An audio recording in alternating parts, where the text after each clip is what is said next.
does it work to sell a home as is?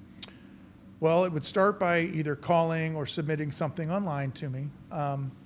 And I'll come out personally. I'll take a look at the home. I'm going to walk through. The walkthrough usually takes about 30 minutes, 45 minutes, depending on the number of questions a person might have for me. And in that time, sometimes I can make an offer right there on the spot. Sometimes I need to sharpen my pencil and get a better feel for what a couple things may cost to fix it up.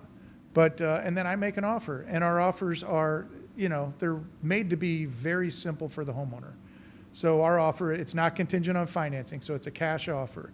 We're going to buy it as is. We're not going to ask you to make any repairs, offer any inspections. You don't have to pay real estate fees.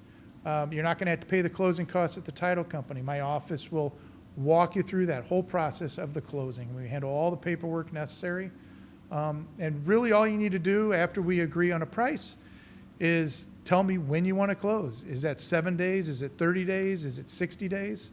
And, we move forward. We're set, and you can move on to whatever it is you want to do next. Moving into a new home, moving into whatever the next step is. If it's an inherited home, it might just be a bunch of siblings or, people that are inheriting a few bucks off the house, splitting it up and moving on and not having to fix it up to sell it. So, yeah.